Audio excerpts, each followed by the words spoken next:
இன்றைக்கு நாம் தியானிக்க இருக்கிற வசனம் 1 யோவான் 4ஆம் அதிகாரம் 19வது வசனம். அவர் முந்தி நம்மிடத்திலே அன்பு கூர்ந்தபடியால் நாமும் அவரிடத்திலே அன்பு கூறுகிறோம். தேவன் தான் நம்மிடத்தில் முதலாவது அன்பு கூர்ந்தார். ஏன்னா நம்மளை தாயின் கருவிலேயே தேவன் தெரிந்து கொண்டிருக்கிறார். அவர் நம்மேல பாராட்டின அன்பு பெரியது. அதனால் அவர் நம்மிடத்தில் அன்பு கூர்ந்ததுனால தான் நாமும் அவரிடத்தில் அன்பு கூறுகிறோம். ஒருத்தன் தேவனிடத்தில் அன்பு கூறுகிறேன் என்று சொல்லியும் தன் சகோதரனை பகைத்தா அவன் பொய்யன். தான் கண்ட சகோதரனிடத்தில் அன்பு கூறாமல் தன் காணாத தேவனிடத்திலே அவன் எப்படி அன்பு கூறுவான்னு அடுத்த வசனத்தில் பார்க்குறோம். அப்போது நாம் தேவனிடத்தில் அன்பு கூறுகிறா இருந்தால் நம்முடைய சகோதரர்களை நாம் பகைக்காமல் அவர்களிடத்துலையும் நாம் அன்பு கூறுகிறவர்களாக இருக்கணும். அதுதான் தேவன் இன்னைக்கு நம்மோடு கூட இடைப்படுகிறார். தேவனிடத்தில் அன்பு கூறுகிறவன் சகோதரனிடத்திலும் அன்பு கூற வேண்டும் என்பதே கற்பனையிலே அவராலே நாம் பெற்றிருக்கிறோம் இல்லையா? 10 கட்டளைகளை சுருக்கி 2 கற்பனை கொடுத்திருக்கிறார். உன்னிடத்திலே அன்பு கூறுவது போல் நீ பிறனிடத்திலும் அன்பு கூறுன்னு. அப்படி இந்த கற்பனை மூலம் நாம் அவரிடத்தில் இதை பெற்று கொண்டு இருக்கிறோம். அதனால் தேவனிடத்தில் அன்பு கூறுகிறவன் தன் சகோதரர்களிடத்திலையும் அன்பு கூறணும். 1 யோவான் 4ஆம் அதிகாரம் 10ஆம் வசனத்தில் பார்க்குறோம். நாம் தேவனிடத்திலே அன்பு கூர்ந்தனால் அல்ல, அவர் நம்மிடத்தில் அன்பு கூர்ந்து நம்முடைய பாவங்களை எல்லாம் நிவர்த்தி செய்கிற கிருபாதார பலியாக தன் குமாரனை அனுப்பினதுனால தான் அந்த அன்பு உண்டானது. இந்த அன்பு எப்பொழுது நமக்கு உண்டானதுன்னா, தேவன் தன் ஒரே பேரான குமாரனை, அவர் அன்பு கூர்ந்த தன் குமாரனை நம்முடைய பாவங்கள் நிவர்த்தி செய்வதற்கு கிருபாதார பலியாய் அவரை ஒப்பு கொடுத்தார் இல்லையா? அப்போ தேவனுடைய அன்பு அங்கே பெரியது. நாம் தேவனிடத்தில் அன்பு கூர்ந்ததுனால அல்ல, தேவன் நம்மிடத்திலே அன்பு கூர்ந்தார் என்பதுக்கு ஒரே சாட்சி யோவான் 3ஆம் அதிகாரம் 16ஆம் வசனம். தேவன் தம்முடைய ஒரே பேரான குமாரனை விசுவாசிக்கிறவன் எவனோ அவன் கெட்டு போகாமல் நித்திய ஜீவனை அடையும்படி அவரை தந்தருளி இவ்வளவா இந்த உலகத்தில் அன்பு கூர்ந்தார். இதுதான் தேவனுடைய அன்பை நமக்கு வெளிப்படுத்துகிற பிரதான வசனம். தன் ஒரே பேரான குமாரனை நமக்காக கொடுத்தார். நாம் அழிந்து கெட்டு போகாதபடிக்கு, பாதாளத்திலே அக்னி கடலில் நாம் விழுந்து போகாதபடிக்கு, நித்திய ஜீவனுக்காக நாம் அழைக்கப்பட்டிருக்கிறோம். அதுக்காக தன் குமாரனை நமக்காக தேவன் அருளினார். இதனால் அவருடைய அன்பை நம்ம பார்க்குறோம். யோவான் 15:16 பார்க்குறோம். நீங்கள் என்னை தெரிந்து கொள்ளவில்லைன்னே சொல்கிறார். எந்த மனுஷனும் முதலாவது தேவனை அறியல, தேவன் தான் நம்மை தெரிந்து கொண்டிருக்கார் இல்லையா? நீங்கள் என் நாமத்தினாலே பிதாவினிடத்தில் எதை கேட்டீர்களோ அதை உங்களுக்கு கொடுக்கத்தக்கதாக நீங்கள் போய் கனி கொடுக்கும்படி, உங்கள் கனிகளில் நிலைத்திருக்கும்படி நான் உங்களை ஏற்படுத்தினேன்.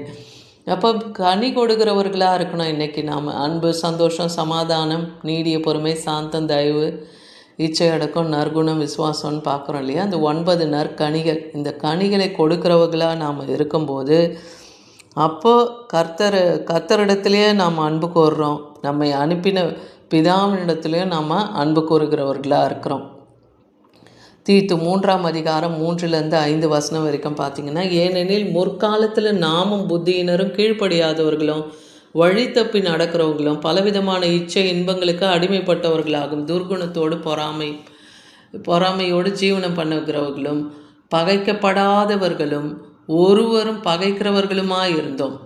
ஒருவரை ஒருவர் பகைக்கிறவர்களாக நாம் இருந்தோம். ஆனால் நம்முடைய தேவன் நம்ம மேலே தயவை வைத்ததுனால, மனுஷர் மேலுள்ள அன்பு பிரசன்னமாகும் போது நாம் செய்த நீதியின் கிரியன் நிமித்தம் அவர் நம்மை ரட்சிக்காமல் அவருடைய இரக்கத்தினால தான் நம்ம ரட்சித்திருக்கோம். அப்படின்னா என்ன சொல்கிறாரு? முற்காலத்தில் நாம் எப்படி இருந்தோம்? புத்தியினர், கீழ்ப்படியாமல் வழி தப்பி இச்சை இன்பத்துக்கு உட்பட்டு துர்குணத்தோடு பொறாமையோடு நம்ம வாழ்ந்தோம். ஒரு பகைத்து வாழ்ந்தோம். இதனால் அவனவன் செய்த கிரியையினால் தேவன் நம்மை ரட்சிக்கலை. அவருடைய இரக்கத்தினாலே தான் தேவன் நம்மை ரட்சித்து மறுஜென்மம் என்னும் அந்த முழுக்கினாலும் பரிசுத்த ஆவியின் புதிதாக்குதனால தான் தேவன் நம்மை ரட்சித்திருக்கிறார். இதை நாம் ஒவ்வொருவருமே உணரணும். லூக்கா 7ஆம் அதிகாரம் 47ஆம் வசனத்தில் சொல்கிறாரு ஆண்டவராகிய இயேசு கிறிஸ்து, ஆதலால் நான் எனக்கு சொல்லுகிறேன்னே சொல்கிறார். இங்கே ஒரு பாவியான ஸ்திரீ, ஒரு பரிசேயன் வீட்டுக்கு ஆண்டவராகிய இயேசு கிறிஸ்து விருந்து பண்ண போகிறாரு. அங்கே விருந்து உட்கொண்டு இருக்கும்போது அங்கே ஒரு ஸ்திரீ வரா, ஒரு பாவியான ஸ்திரீ வரா.